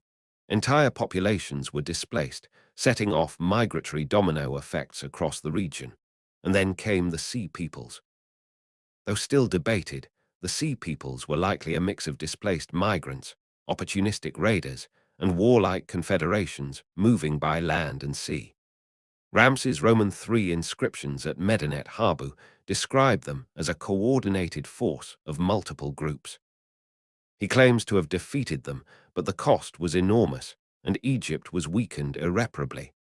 Other kingdoms, like Hatti and Ugarit, were less fortunate. What makes the Sea Peoples so significant isn't just the violence they inflicted, but the symbolism of their arrival. They mark the tipping point, foreigners on the horizon, strange weapons, burning ships, crumbling cities. They embodied the fears of a collapsing world, and they were just one part of a much larger crisis. The archaeological layers show this collapse in devastating detail. At Ugarit, the final destruction layer includes scorched earth, collapsed walls, and unburied skeletons. At Mycenae, fortifications were hastily expanded, suggesting anticipation of attack. At Enkomi on Cyprus, destruction was followed by reoccupation with radically different architecture and pottery, evidence of cultural replacement. Cities were not rebuilt, writing stopped, monumental art disappeared. It was a cultural blackout, and yet the human story does not end in ruin. In the centuries following the collapse, the seeds of a new world took root. In the highlands of Canaan, small villages, lacking elite structures or imported goods, began to appear. Their inhabitants used simple pottery, herded sheep, grew barley, and lived in stone houses. These were the early Israelites, who would later form the kingdoms of Israel and Judah. Their world was shaped by the ruins around them, cities like Hazor and Megiddo, long destroyed. Their religion would evolve from Canaanite roots into something new, something that would survive empire after empire. In Greece, the Dark Age persisted for centuries, but cultural memory endured. Heroes were remembered, myths were sung. Slowly, writing returned, borrowed from the Phoenicians. By 800 BCE, the Greek alphabet had emerged, and with it, a flood of innovation. The Homeric epics were written, city-states were founded, colonies spread across the Mediterranean. The classical age was born on the bones of the bronze. In Phoenicia, cities like Tyre, Sidon, and Byblos became maritime powers. They created the alphabet, colonized North Africa and Spain, and spread their influence through trade rather than war. Their language and script shaped Aramaic, Greek, Latin, and eventually the modern alphabets of the world. In Mesopotamia, Assyria rose from regional power to global empire, building on the administrative systems of earlier Bronze Age kings, but now hardened, militarized, and expansionist. They preserved ancient texts, preserved libraries, and chronicled their wars with brutal precision. In every region affected by the collapse, cultural reinvention followed. New languages emerged. Gods were renamed or replaced. Political systems diversified. Kingship was no longer divine by default. Some areas experimented with councils, assemblies, or tribal elders. In this way, the Bronze Age collapse was not an end, but a filtering fire. It burned away the brittle and unsustainable, leaving behind those elements flexible enough to adapt. It was a reset, painful, violent, but ultimately transformative. As we look around our modern world, echoes of the Bronze Age are everywhere.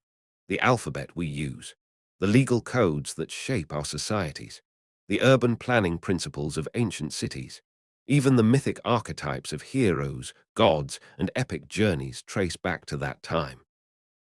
We are, in many ways, still living in the long shadow of the Bronze Age. As we approach the conclusion of this historical documentary, we must zoom out once more to see the entire arc of the Bronze Age in its full scale, not just as a story of individual kingdoms or cataclysms, but as a testament to the deep currents of human civilization. Spanning over 2 millennia, the Bronze Age was not a singular culture or empire, but a series of interwoven worlds, each with its own innovations, beliefs, languages, and structures. Together, they formed the world's first sustained multicultural system of states, a fragile but breathtakingly complex network that would change the course of human history. Let's take a moment to trace a long view, from beginning to end. The early Bronze Age, circa 3300–2100 BCE, saw the birth of urban civilization in the Tigris-Euphrates Valley, as well as in the Indus Valley, Egypt, and early Anatolia. In Sumer, city-states like Uruk and began to coalesce into powerful urban entities. Irrigation, organized religion, writing, and large-scale temple economies emerged. The first kings appeared, often priests or generals who claimed divine sanction. Society became more stratified, labor more specialized, and military more formalized. During this phase, monumental projects like ziggurats and pyramids began, massive public works that demonstrated centralized control and ideological messaging. Trade expanded across regional boundaries. Even in these early centuries, long-distance connections existed. For example, we have evidence of Sumerian trade with the Indus Valley civilization, exchanging carnelian, lapis lazuli, and ivory.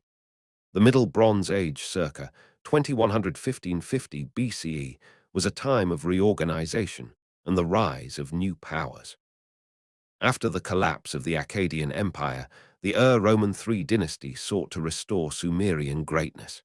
In Egypt, the Middle Kingdom expanded state control and promoted cultural unity. In Anatolia, the Old Hittite Kingdom began to form. In Syria and the Levant, city-states emerged as intermediaries in growing trade routes. Chariots became widespread, introducing a revolution in warfare and prestige. New languages emerged, including Old Babylonian, Hurrian, and early Hittite dialects. This period also saw the refinement of law and administration. Hammurabi of Babylon codified legal structures, producing one of the oldest surviving law codes. Tablets from Mari reveal a state apparatus of governors, scribes, and spies. The principle of the palace as both religious and economic center continued to dominate. The late Bronze Age, circa 1550–1200 BCE, was the peak of internationalism. The major powers, Egypt, Hatti, Mitanni, Babylonia, Assyria, and Mycenaean Greece, engaged in diplomacy, conflict, trade, and cultural exchange. The Amarna letters are emblematic of this era. Hundreds of clay tablets inscribed in Akkadian, carried between palaces across the region, preserving the formal tone of statecraft. Kings addressed each other as brother, negotiated marriages, requested gold or horses, and complained of disrespect or delay. The palatial systems were fully developed. In Mycenae, Pylos, and Thebes, we find the full bureaucratic logic of the Linear B script, every sheep, pot, and chariot wheel accounted for. In Egypt, massive temple complexes were constructed at Karnak, Luxor, and Abydos. In Hatti, the Hittites recorded everything, from treaties with Egypt to the ingredients in religious rituals. In Ugarit, the elite lived at the center of an alphabetic revolution, one that would shape all future writing systems. Each of these societies depended on one another. They exchanged goods, wives, letters, and gods. Egyptian scarabs are found in Greece. Hittite deities appear in Syrian texts. Mycenaean pottery shows up in Canaan. Ugaritic hymns show both Mesopotamian and Egyptian influence. These were civilizations in conversation, and their strength and weakness lay in their interdependence. Then came the collapse. Between 1200 and 1150 BCE, nearly all the great powers fell. Cities were destroyed, palaces abandoned, scripts lost. What took over 1,000 years to build unraveled in a few generations. The world became smaller, rougher, more localized. Central authority gave way to tribal leadership. Trade networks disintegrated. The gods, once powerful and distant, became personal, portable, and regional. In Greece, the Greek Dark Age began. In Egypt, the New Kingdom ended, and the pharaoh's authority became fragmented. In Anatolia and Syria, new ethnic groups Phrygians, Luwians, Arameans, Philistines, appeared, carving out new identities from the vacuum left by the collapse. Assyria alone, bloodied but standing, would grow into an imperial juggernaut in the centuries that followed. The Iron Age was born, not simply because of metallurgy, but because the worldview had changed. People no longer believed in unassailable palaces. They turned to village temples, prophets, and local elders. Kings were no longer gods, they were strongmen or warlords, judged by action, not ancestry. Societies began to value resilience, flexibility, and innovation. Scripts were reinvented, often simpler and phonetic, suited to new societies and spreading literacy. And in this new world, the legacy of the Bronze Age was carried forward in surprising ways. The Hebrew Bible, written centuries after the collapse, preserved echoes of Egypt, Canaan, and Mesopotamia. The story of Joseph rising to power in Pharaoh's court reflects the complex bureaucracy of late Bronze Age Egypt. The Exodus narrative, whether historical or symbolic, reflects a memory of imperial oppression and liberation, a theme resonant with peoples emerging from the ruins of great kingdoms. Greek myths, too, preserved Bronze Age memory. The tales of the Trojan War, the labors of Heracles, and the wanderings of Odysseus contain fragments of older traditions. The architecture, warfare, and social structure in Homer are exaggerated, romanticized, but undeniably rooted in a memory of the Mycenaean world. The Phoenicians, heirs to cities like Ugarit and Byblos, carried the Bronze Age legacy westward. They established colonies in Carthage, Sardinia, Spain, and possibly even the Atlantic coasts of Africa and Europe. Their alphabet spread with them, eventually being adopted by the Greeks, Etruscans, and Romans. In this sense, the Bronze Age never truly died. It migrated, adapted, and evolved. By the time of the classical civilizations, Greece, Rome, Persia, the great Bronze Age empires were already ancient history. Yet their echoes remained. The Romans adopted Mesopotamian timekeeping. Greek science built upon Egyptian astronomy. Assyrian siege tactics influenced later imperial warfare. The layout of Bronze Age temples influenced Hellenistic sanctuaries. The idea of kingship, once divine, now imperial, carried the same aura of inherited legitimacy. In the modern world, the rediscovery of the Bronze Age in the 19th and 20th centuries reshaped our understanding of human history. Before the decipherment of cuneiform and hieroglyphics, the Bible and Homer were the main sources of information about the ancient world. But archaeology revealed a much richer tapestry. Thousands of years of urban life, writing, trade, and war, before Greece and Rome ever rose. And in recent decades, the study of the Bronze Age collapse has gained new urgency.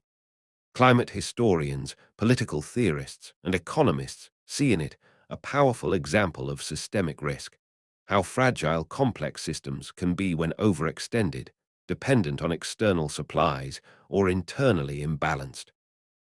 The warnings are not subtle, but the collapse is not the only lesson. Equally important is the capacity for renewal. Every civilization that followed the collapse carried forward the knowledge, the stories, and the cultural DNA of the Bronze Age. Even in ruin, they adapted and rebuilt. In this way, the Bronze Age offers not only a cautionary tale, but a hopeful one. It reminds us that progress is not linear, that greatness can fall, but also rise again, that memory, even when buried in ash, can be recovered, that human beings, even in darkness, continue to build, remember, and reach for meaning.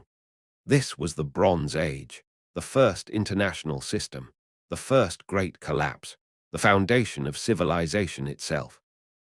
As we enter the final stretch of our exploration, it's time to consolidate the broader themes of the Bronze Age, what it meant not just for those who lived it, but for the entire arc of human history. This chapter is dedicated to the deep structures of Bronze Age civilization, those enduring patterns in governance, warfare, science, art, and social organization that set the template for everything that came after. These patterns, born in the dust and sun of Mesopotamia, The deltas of Egypt, the stone citadels of Mycenae, and the fortified heights of Hattusa have shaped the very way we think about civilization today. We begin with the idea of kingship, arguably the central institution of the Bronze Age. From the moment Sargon of Akkad declared himself king of the four quarters of the world, there was a shift in the ideology of power. Kings were no longer just warlords or tribal chieftains. They became semi-divine figures, connected to the gods, acting as cosmic intermediaries. In Egypt, this principle reached its apex with the pharaoh, a living god on earth, the guarantor of Ma'at, cosmic order, justice, and fertility. His role was not merely administrative but metaphysical. When the Nile flooded on time, it was because the pharaoh maintained divine balance. In Mesopotamia, the king was a servant of the gods, tasked with building temples, executing justice, and protecting his people from chaos, both natural and human. But here, kings were not gods. They were chosen, even replaceable. This distinction led to the codification of law. The Law Code of Hammurabi is the most famous legal text of the Bronze Age, but it was not the first. Earlier Sumerian codes, such as the Laws of Ur-Nammu and the Code of Lipitishta, already established the principle of written law, applied hierarchically. Hammurabi's code is striking not only for its severity, but for its public declaration. It was inscribed in stone, topped with an image of Hammurabi receiving the laws from Shamash, the sun god of justice. The message was clear. The king's authority came from the divine, but it was exercised through structured rules, not arbitrary whim. These legal traditions influenced not only neighboring cultures, but would echo through time. Biblical law, Roman law, Islamic jurisprudence, all carry threads woven in the Bronze Age. The very idea that law can be written, fixed, and impartial was one of the most powerful gifts of this era. Alongside kingship came the bureaucracy, scribes, treasurers, tax collectors, and officials who ran the machinery of state. Writing made bureaucracy possible, and bureaucracy, in turn, preserved writing. In Mesopotamia, scribes were trained in edubas, scribble schools, where they copied long lists of signs, vocabulary, and legal formulas. Theirs was a sacred craft. A trained scribe could access religious rituals, diplomatic correspondence, trade records, and astronomical data. The reach of Bronze Age bureaucracy was immense. In Mycenaean Greece, scribes recorded the number of pigs allotted to feasting halls. In Hatti, scribes managed the storage of grain and the movements of foreign envoys. In Egypt, detailed records of tribute, temple offerings, and land use were etched on papyrus and walls. These systems allowed kings to control far more territory and people than would be possible without writing. This leads us to the administrative religion of the Bronze Age. Temples were not merely places of worship, they were economic institutions. In Sumer, the temple was the largest landowner, employer, and redistributor of wealth. It housed workshops, breweries, and herds.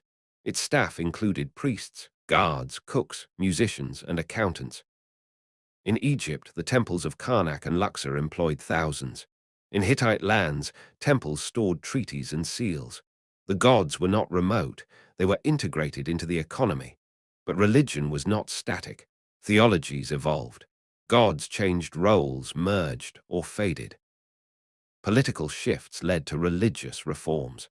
Akhenaten's revolution in Egypt, replacing the entire pantheon with the sole worship of Aten, was one of the most radical moments in religious history. Though it failed, it revealed a new possibility: monotheism, or at least exclusive devotion. It was a theological shockwave whose reverberations would echo for centuries. In the realm of science and knowledge, the Bronze Age laid foundational stones. Astronomy was deeply intertwined with religion and agriculture. The Sumerians divided the sky into constellations and tracked planetary movements. They created lunar calendars, essential for predicting festivals, harvests, and floods. The Babylonian division of the circle into 360 degrees and the day into 24 hours originated in this period. In Egypt, the heliacal rising of Sirius signaled the annual inundation of the Nile. In Mycenae and Minoan Crete, palaces were aligned with solstices and equinoxes. These societies watched the sky not just for omens, but for order. The heavens were a clock, and to ignore it was to invite chaos. Medicine, too, developed systematically. Egyptian papyri describe dozens of treatments, from bone setting to poultices and surgical procedures. Mesopotamian texts combine empirical observations with spiritual diagnosis. Diseases were thought to come from angry gods or demons, but treatment required detailed knowledge of symptoms, herbs, and incantations. Healing was both a science and a ritual act. Bronze Age warfare was another arena of innovation and complexity. The chariot was the ultimate weapon platform, fast, maneuverable, terrifying. In battle, chariots were deployed in flanks, often carrying archers who could rain arrows on enemy formations. But chariots required enormous resources: horses, training, smiths, and specialized gear. Only elites could afford them. As a result, warfare in this period was elite-dominated, fought by aristocrats, recorded by royal scribes, and remembered in inscriptions. Armies were increasingly professionalized. Standing forces, reserve troops, and conscripts formed multi-layered military systems. Logistics were critical. The Hittites left behind supply records for campaigns. Egyptians documented their battles in detail, though often as grandiose propaganda. The Battle of Kadesh circa 1274 BCE, between Ramses II and the Hittite king Muwatalli II, remains the earliest recorded battle in history with tactical analysis, including maneuvers and formations. But perhaps the most enduring cultural legacy of the Bronze Age is its art and literature. In Mesopotamia, the Epic of Gilgamesh was copied for over a millennium. Its themes, mortality, friendship, divine wrath, human limits, remain universal. Gilgamesh's journey to find eternal life and his ultimate failure is a profoundly human story, told in a mythic frame. Other texts, such as the Sumerian Inanna myths, the Akkadian creation epic Enuma Elish, and the Babylonian era epic, explore theology, kingship, chaos, and civilization. In Egypt, tomb paintings, pyramid texts, and hymns to gods like Amun-Ra, Osiris, and Hathor show a rich theological and poetic imagination. In the Hittite world, prayers and ritual instructions were preserved in multiple languages, often blending Hattic, Hurrian, and Luwian traditions. In Ugarit, epic poems like the Baal cycle capture the Canaanite view of divine struggle and fertility.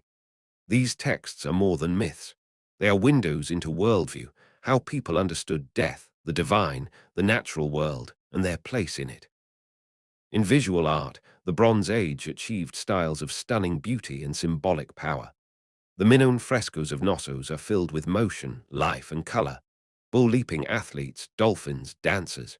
Mycenaean goldwork, death masks, inlaid daggers, ceremonial cups, speaks to wealth and ritual. In Egypt, temple reliefs show the pharaoh smiting enemies, receiving gifts from gods, or presiding over festivals. In Mesopotamia, cylinder seals, miniature stone carvings rolled onto clay, were both personal identifiers and works of narrative art. They depicted gods, kings, rituals, and battles in exquisite detail. Even in the smallest objects, meaning was embedded. Taken together, these cultural artifacts show a world of immense sophistication, built by human hands, inspired by gods, and often destroyed by other human hands. And yet, even in collapse, something survived. The Bronze Age taught humanity that civilization could be structured, recorded, and remembered, that power could be formalized, law could be written, stories could be preserved, and knowledge could be transferred across generations. This is what the Bronze Age gave us, not just tools and weapons, but ideas. Ideas that persist, ideas that endure. As we draw toward the close of this long journey through the Bronze Age and its collapse, it becomes increasingly important to recognize that this era was not merely a backdrop to later civilizations, but rather the bedrock on which much of human history was built. In this final chapter before our conclusion, we will examine the geographic scope of the Bronze Age world, how far its networks truly stretched, and how many cultures were silently connected through corridors of trade, migration, and influence that extended beyond the boundaries of empire and into the edges of prehistory. We often speak of the Bronze Age as the domain of Mesopotamia, Egypt, the Levant, Anatolia, the Aegean, and parts of Persia. But these were merely the centers of gravity in a much larger web. To the west, across the central Mediterranean, lay the islands and coasts that would one day be home to Rome, Carthage, and the Etruscans. Long before these later powers arose, Bronze Age trade had already reached these shores. Mycenaean pottery has been found in Sardinia, Sicily, southern Italy, and as far north as the Po Valley. In Spain, copper and silver mines were active in the 3rd and 2nd millennia BCE. The Argaric culture of southeastern Iberia showed early signs of social stratification, fortified settlements, and metallurgy. These distant societies were not mere passive recipients of civilization. They had their own forms of governance, trade, and ritual. But their contact with the Eastern powers, particularly through maritime trade, drew them into the periphery of the great system. Tin from Cornwall, in modern-day Britain, may have found its way, slowly, through intermediaries, into the heart of Mesopotamia or Egypt, forming one of the most astonishingly long-distance trade connections in the ancient world. In the north, the peoples of the Balkans, Carpathians, and Steppe contributed heavily to the Bronze Age through their mobility and innovation. The Yamnaya and Indo-European expansion, beginning in the late Neolithic, brought new languages and social forms across vast stretches of Eurasia. The rise of chariot warfare, for instance, may owe its early innovations to steppe cultures who mastered horse domestication, wheeled transport, and composite bow usage. These movements eventually contributed to the emergence of Hittites, Mycenaeans, and Indo-Aryan elements in Mitanni and northern India. Linguistic connections between Sanskrit, Greek, Latin, Hittite, and Old Persian reflect a deep Indo-European heritage that branched and rebranched during the Bronze Age. These weren't just waves of conquest, they were waves of assimilation, syncretism, and transformation. Farther east, in the lands of modern-day Iran, the Elamites stood as a crucial bridge between Mesopotamia and the Indus Valley civilization. Elamite cities like Susa were not only advanced urban centers, but major crossroads of ideas and goods. Though Elam is often overlooked, it played an outsized role in Bronze Age diplomacy, warfare, and trade. It withstood the rise and fall of Akkad, the expansion of Babylon, and would later contend with Assyria and Persia. Beyond Elam lay the Indus Valley civilization, centered around Harappa and Mohenjo-Daro. Though outside the traditional Near Eastern Bronze Age frame, the Harappan civilization was deeply interconnected through trade. Harappan seals have been found in Mesopotamia. Their goods, cotton textiles, beads, ceramics, and precious stones, traveled westward, and Mesopotamian texts refer to a land called Meluha, likely the Indus region. The Indus cities were marvels of planning, grid layouts, drainage systems, standardized weights and measures. Yet, like their Western contemporaries, they too collapsed around 1900 BCE. Climate change, tectonic activity, river course shifts, and perhaps over-centralization contributed to their decline. Their script remains undeciphered. And so, like Ugarit and Mycenae, much of their story remains silent, preserved only in bricks and ornaments. To the south, across the Red Sea, Egypt had connections with Punt, a mysterious land rich in incense, gold, ebony, and exotic animals. Scholars suggest Punt may have been in the Horn of Africa, possibly in what is now Somalia or Eritrea. Egyptian reliefs show seafaring expeditions, possibly as early as Hatshepsut's reign in the 15th century BCE, reaching Punt and returning with riches. This was not just trade, It was framed as religious pilgrimage and imperial ambition. In Nubia, south of Egypt along the Nile, Bronze Age culture flourished. The Kushite kingdom, with its capital at Kerma, was a powerful rival and trading partner. Kerma's elite tombs contained Egyptian goods, suggesting deep entanglement. Later, the Nubians would conquer Egypt itself, founding the 25th dynasty. But even in the Bronze Age, they were not subordinates. They traded gold, ivory, cattle, and mercenaries, and they developed a unique religious culture that blended Egyptian and indigenous elements. This broader map challenges the traditional notion that civilization began in a few river valleys and radiated outward. Instead, it was multidirectional. Influence, migration, trade, and warfare flowed in all directions, often in complex and unpredictable ways. The Bronze Age was a system of systems, some centralized, some decentralized, some literate, some oral, some urban, some pastoral. And so, when the Great Collapse occurred around 1200 BCE, its impact was not evenly distributed. Centralized palace economies were especially vulnerable. Their disappearance opened space for cultures that had long operated on the margins, tribal confederations, village alliances, maritime networks, to rise. What came after was not a vacuum, but a reconfiguration. The sea peoples, often cast as destroyers, may have also been transmitters, bringing ideas, crafts, and hybrid cultures as they settled. The Philistines in the southern Levant adopted elements of Mycenaean, Canaanite, and Egyptian culture. In Anatolia, displaced Hittite elites re-emerged in small kingdoms, carrying their gods and traditions into new settings.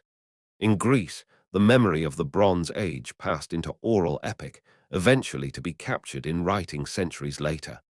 This raises a deeper question. What is a collapse?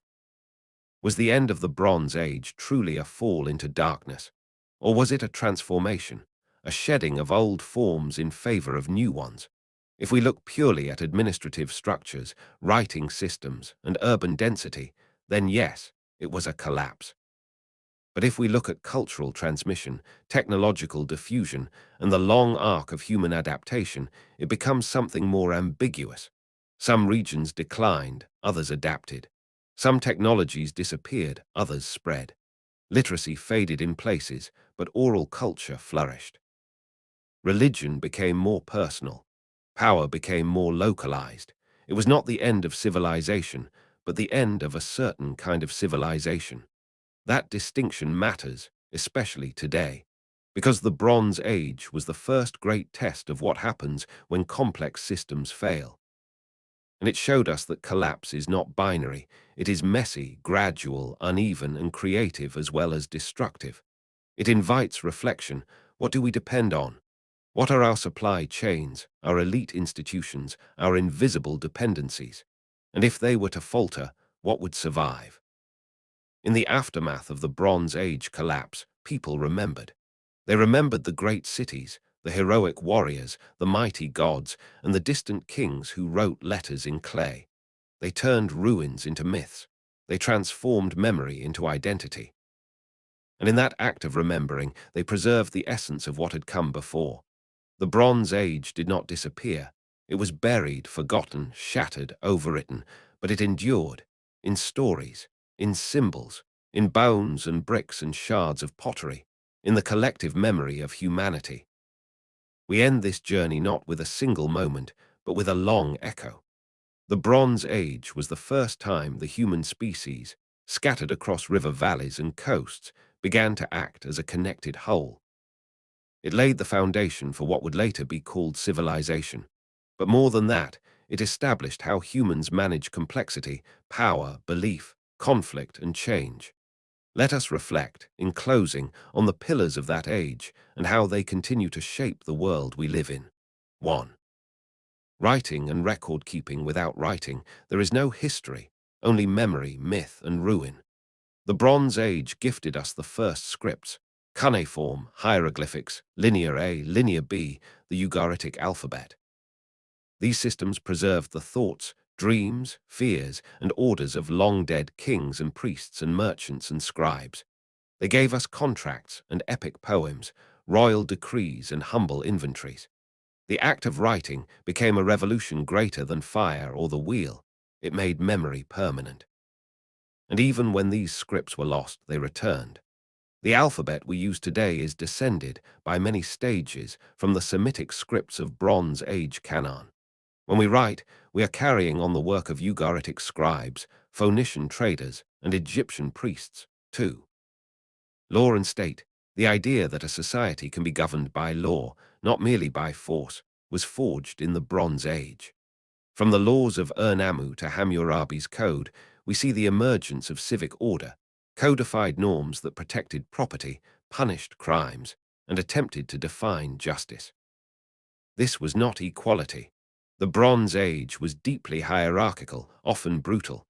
But the concept of accountable governance, that rules can be fixed, that rulers can appeal to justice rather than violence, was born in this age. The palace and temple became institutions not just of control, but of coordination, centralizing labor, food, weapons, information. The modern state is still, in many ways, a child of these early forms. 3. Urbanism. The Bronze Age saw the rise of true cities, dense, planned, economically diverse, ritually charged. Cities like Uruk, Memphis, Thebes, Mycenae, and Hattusa were more than population centers. They were cosmic models, organized spaces that mirrored the heavens, reinforced divine order, and structured human relationships. Urban life in the Bronze Age was noisy, hierarchical, and dangerous, but also vibrant, innovative, and rich with meaning. People lived in close quarters, dependent on shared infrastructure. They were part of a living machine, one that produced not just goods but identity. The very idea of the city as a civilizing force, a cultural hearth, a center of learning and ritual, that idea was born here. 4. Religion and cosmic order. Religion in the Bronze Age was omnipresent. Gods were not distant creators, they were actors in history. They owned land, influenced harvests, chose kings, punished rebellion. Every treaty invoked divine witnesses. Every battle sought divine favor. Every birth, death, storm, eclipse was a message. What we see in the Bronze Age is the formalization of cosmic order, the idea that the universe is structured, purposeful, and mediated through ritual. In Egypt, this was mad. In Mesopotamia, it was the balance between human kings and divine decrees. In Hatti, it was oaths and obligations. This laid the groundwork for sacred kingship, for priestly power, for theological hierarchies that would echo in the faiths of later centuries. Even in monotheistic traditions, the bones of Bronze Age belief systems are still visible. 5. Art, literature, and cultural memory. What would the Bronze Age be without its stories? Without Gilgamesh wandering the earth in search of immortality? Without Inanna's descent into the underworld? Without the gods of Ugarit battling for control of the heavens? Without the frescoes of Knossos, the golden masks of Mycenae, the colossal statues of Karnak? These were not just expressions of power. They were expressions of longing, of transcendence, of the desire to preserve meaning against time. And when the collapse came, when the scribes died, and the cities burned and the temples crumbled, what remained? Stories, tales passed from mouth to ear for generations. Transformed, distorted, enriched, until they emerged centuries later in new forms. The Iliad, the Exodus, the Book of Kings, the myths of Carthage, the laws of Deuteronomy, the genealogies of Homer, the dreams of empire carried by Cyrus, Alexander, Caesar, all seeded in the Bronze Age. 6. Collapse and transformation. We cannot speak of this age without speaking of its end. The Bronze Age collapse was not a singular moment, but a prolonged fragmentation.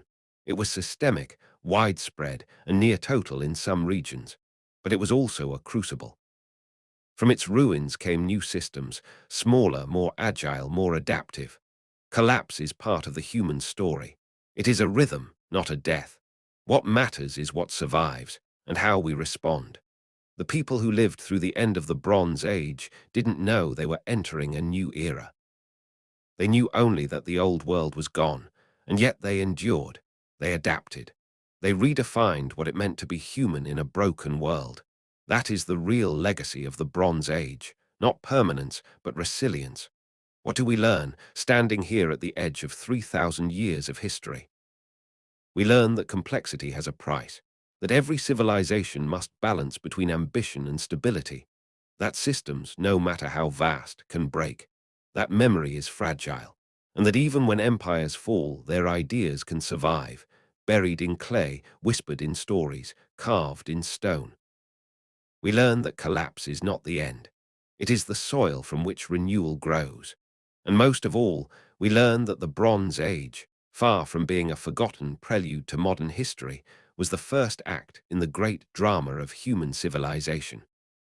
Before Rome, before Athens, before Jerusalem, before Mecca, before London, before Beijing, there was there was Akkad, there was Memphis, there was Mycenae, there was Ugarit. They built, they wrote, they ruled, they prayed, they fell, and we remember.